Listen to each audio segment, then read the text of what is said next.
Hi, ஒரு நிமிஷம் பொட்டு வச்சுக்கலாம். ஏன்னா கல்யாணம்லாம் பொட்டு வைக்கணுமா?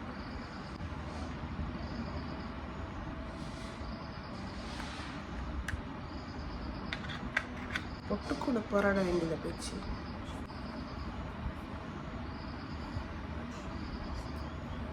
ஓகே, இன்னைக்கு மறுபடியும் ஏன் லாங் வீடியோ போடுறேன்னா, ஒரு டைம் போட்டுட்டு அப்படியே விட்டுட்டா மறந்துடுவேன். ஸோ இன்றைக்கி கண்டென்ட் யோசிக்கல, அப்படியே ஃப்ளோவில் வர்றது சொல்லிடலாம். யூஸ்வலாக நான் என்னை பற்றி சொல்கிறேன், மேபி இது உங்களுக்கு யூஸ் ஆகும். எல்லா டைமும் ஹாப்பியாக இருக்க மாட்டேன், அதே சமயம் எல்லா டைமும் சேடாக இருக்க மாட்டேன். நான் அட் பீஸ் அப்படின்னு சொல்லிட்டு ஒரு கோட் போடுறேன்ல, அதோட மீனிங் என்னென்னா ஸ்டில்லாக இருப்பேன். இப்போ நான் உங்கள்கிட்ட பேசுகிறேன், அந்த சமயத்தில் நான் ஹாப்பியாக இருக்கேனா அப்படின்னு கேட்டால் ஹாப்பியாக இல்லை, சேடாக இல்லை. நான் அப்படியே ஒரு மாதிரி ஒரு பீஸ்ஃபுல்லாக நானாகவே இருக்கேன், அவ்வளோதான். நார்மலாக இந்த நார்மல் அப்படிங்கிற ஒரு பீஸ்ஃபுல்லான ஒரு ஸ்டேட்டை எல்லோரும் மறந்துடுறாங்க. நம்ம ஹாப்பியாக இருக்கணுங்கிற ஒரு இன்டென்ஷன்லேயே நிறையா. இப்போது எக்ஸாம்பிள் சொன்னேன், இது ஒரு எனர்ஜி ரிலேட்டட். எனக்கு என் ஃப்ரெண்டு சொல்லி கொடுத்தா, சச் அ குட் டேக்அவே. இது நீங்கள் நார்மல் ஸ்டேட்டு ஹாப்பியாக இருக்கீங்க அப்படின்னா அது எக்ஸ்ட்ராடினரி ஸ்டேட்.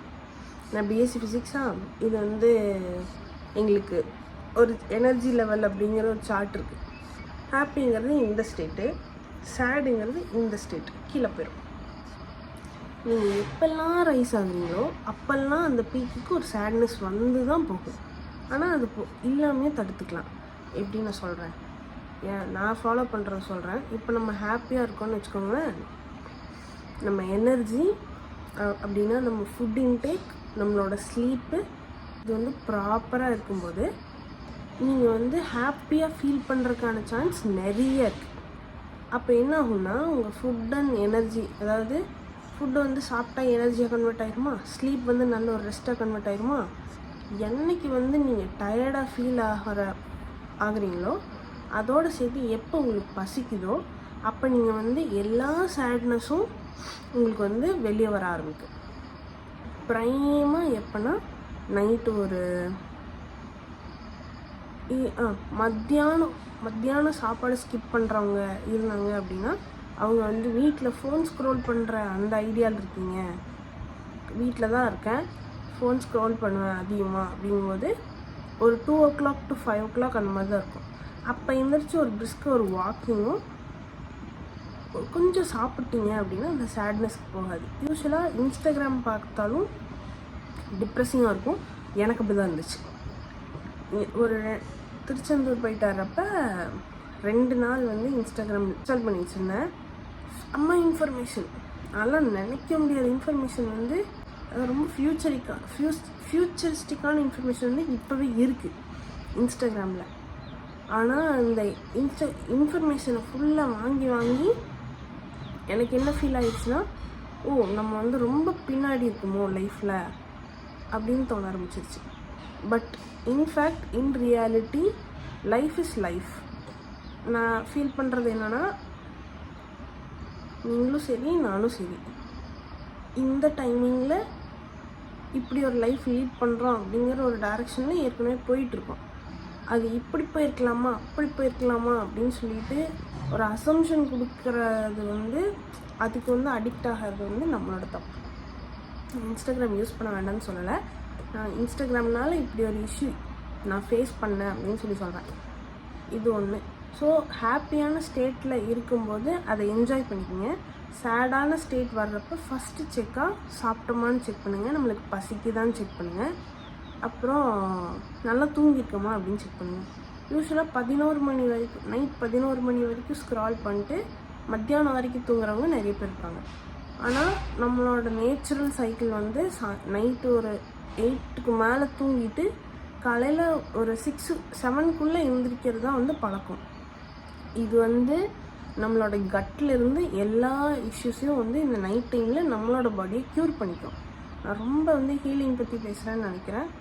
மேபி இது வந்து நான் கற்றுக்கிட்டது இப்படியே ஃப்ளோவில் வருது. மேபி உங்களுக்கு யூஸ் ஆகும். ஓகே, கண்டினியூ பண்ணுறேன்.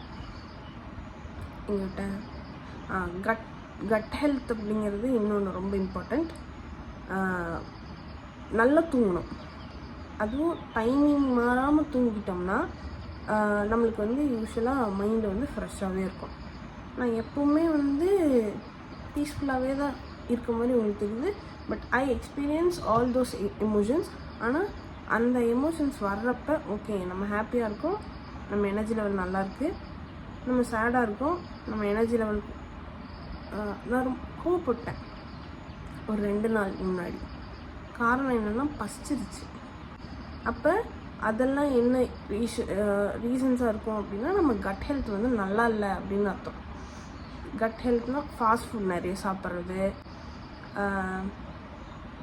வேறு என்ன, டைமுக்கு கரெக்டாக சாப்பிடாமல் இருக்கிறது, இதெல்லாம் வந்து கட் ஹெல்த்தில் வந்து நிற்கும். டாக்டர் பால் இருக்கார்ல, அவர் வந்து கட் ஹெல்த்னு சொல்லிட்டு பேசிகிட்டே இருப்பா. அது வந்து தெரிஞ்சுக்கிட்டீங்க அப்படின்னா யூஸ்வலாக நம்ம கட்டுங்கிறது நம்மளோட எமோஷன்ஸை வந்து குறிக்கும். எமோஷன்ஸ் ஸ்டேபிள் ஆனாவே லைஃப் ஸ்டேபிள் ஆகிடும். அப்போ அந்த எமோஷன் ஸ்டேபிள் பண்ணுறதுக்கு கட் ஹெல்த் நல்லா வச்சுக்கணும். நல்லா தூங்கணும், நல்லா சாப்பிட்ணும். எல்லா டைமுமே ஜங்க் அவாய்ட் பண்ணுங்கன்னு நான் சொல்லலை. ஆனால் ஜங்க் அவாய்ட் சாப்பிட்டீங்க அப்படின்னா பசிக்கிற வரைக்கும் விட்டு சாப்பிடுங்க. நான் வந்து டாக்டர் கிடையாது. இது வந்து எல்லாமே என்னோடய எக்ஸ்பீரியன்ஸ் தான். உங்களுக்கு இதில் எது கரெக்டுன்னு தோணுதோ அதை ஃபாலோ பண்ணுங்கள். நான் என்னோடய லைஃப் ஸ்டைலுக்கு இதெல்லாம் தேவைப்பட்டுச்சு, அதனால் நான் ஃபாலோ பண்ணிகிட்ருக்கேன். ஸோ நெக்ஸ்ட் வீடியோவில் பார்க்கலாம். பாய்.